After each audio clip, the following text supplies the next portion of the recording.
ছাত্রছাত্রীদের জন্য একটা পারফেক্ট রুটিন বানানো কিন্তু বেশ কঠিন, তাই না? এমন একটা রুটিন যা শুধু কাজেরই হবে না, বরং দিনের পর দিন মেনেও চলা যাবে। চলুন আজ আমরা ঠিক সেরকমই একটা দৈনন্দিন রুটিনের কাঠামো নিয়ে কথা বলি, যেটা আসলেই বাস্তবসম্মত। এই কথাটা কি খুব চেনা লাগছে? কাল থেকে একদম পাক্কা রুটিন ফলো করব, আর তারপর পরদিন সকালেই সব এলোমেলো। আচ্ছা, যদি এমনটা হয়েই থাকে তাহলে একদম চিন্তা করার কিছু নেই। এই লড়াইটা প্রায় সবার।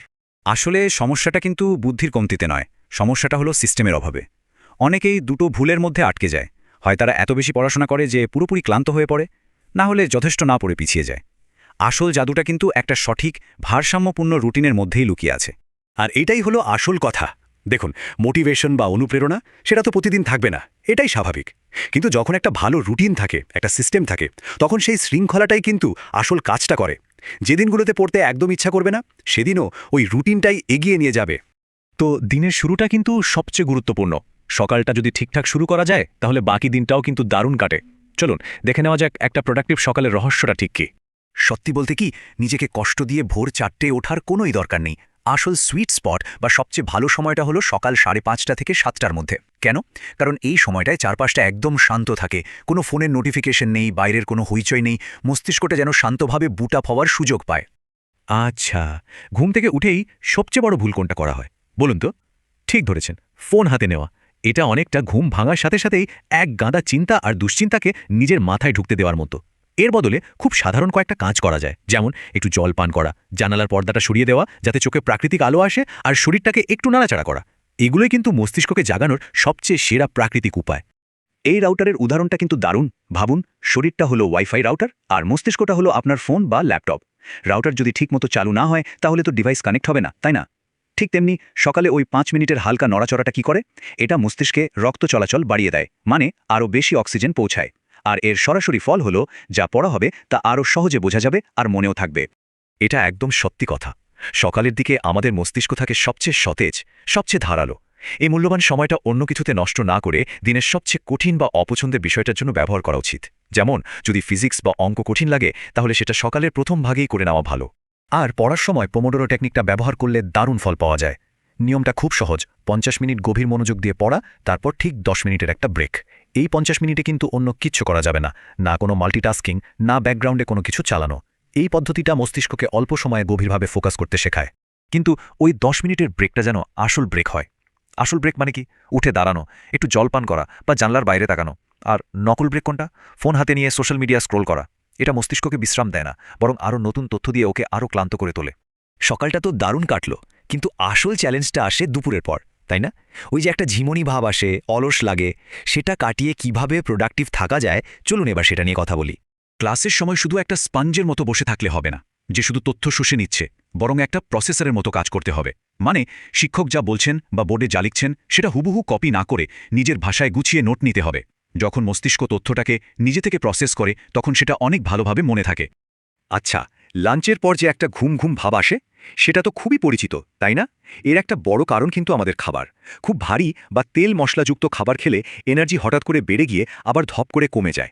এর বদলে হালকা পুষ্টিকর খাবার খেলে এনার্জি লেভেলটা সারা দিন প্রায় সমান থাকে। আর খাবারের পর মস্তিষ্ককে একটু রিচার্জ করার সুযোগ দেওয়াটা খুব জরুরি। একটা 15-20 মিনিটের ছোট্ট ঘুম, যাকে পাওয়ার ন্যাপ বলে, সেটা কিন্তু মনোযোগ আর কাজের ক্ষমতা দুটোই বাড়িয়ে দিতে পারে। যদি ঘুমানো সম্ভব না হয় তাহলে 10 মিনিটের জন্য বাইরে একটু হেঁটে আসলেও দারুণ ফ্রেশ লাগে। দুপুরের দিকে আমাদের মস্তিষ্ক স্বাভাবিকভাবেই একটু ধীর গতিতে চলে, তাই এই সময়টা কোনো নতুন বা জটিল থিওরি পড়ার জন্য একদমই ভালো নয়। এর চেয়ে বরং এই সময়টাকে প্র্যাকটিক্যাল কাজের জন্য ব্যবহার করা উচিত। যেমন ধরুন অঙ্ক কষা, কোনো প্রবন্ধ লেখা বা ফ্ল্যাশ কার্ড দিয়ে আগের পড়া রিভাইজ করা। বেশ, এবার আসা যাক দিনের শেষ ভাগে, অর্থাৎ সন্ধ্যা রুটিনে। দিনটা কিভাবে একটা ভালো লাগার অনুভূতি দিয়ে শেষ করা যায় আর পরের দিনের জন্য শরীর আর মনকে তৈরি করা যায়, চলুন দেখি।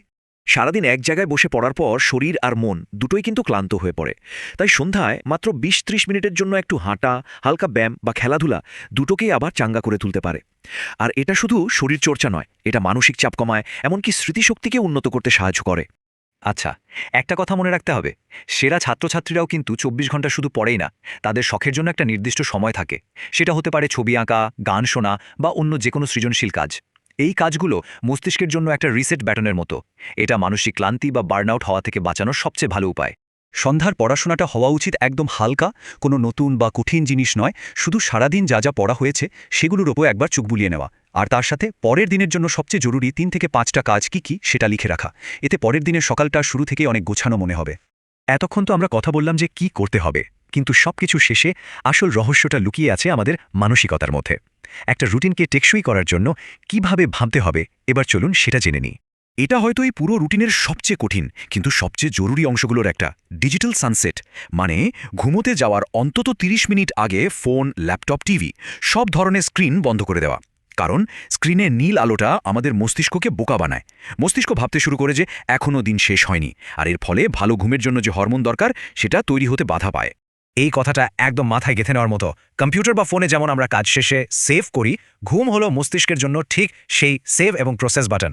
ঘুমই সেই সময় যখন আমাদের মস্তিষ্ক সারাদিনের পড়া তথ্যগুলোকে গুছিয়ে দীর্ঘস্থায়ী স্মৃতিতে পরিণত করে। তাই কম ঘুমানো মানে সোজা কথায় নিজের সারাদিনের পরিশ্রমকেই নষ্ট করে ফেলা। আর সবশেষে মূল কথাটা হলো এটাই, একদিন হঠাৎ করে 12 ঘন্টা পড়ার চেয়ে প্রতিদিন নিয়ম করে 4 ঘন্টা পড়া কিন্তু অনেক অনেক বেশি কার্যকর। কারণ সাফল্যের আসল চাবিকাঠিটা হলো ধারাবাহিকতা, হঠাৎ করে দেখানো তীব্রতা নয়। তাহলে এই হলো একটা আদর্শ রুটিনের কাঠামো, যা মনোযোগ বাড়াতে, মানসিক চাপ কমাতে আর শেষ পর্যন্ত ভালো ফল করতে সাহায্য করে। এখন শেষ প্রশ্নটা হলো, এই সব কিছুর মধ্যে থেকে আগামীকাল সকালে প্রথম কোন ছোট পরিবর্তনটা আনা যায়?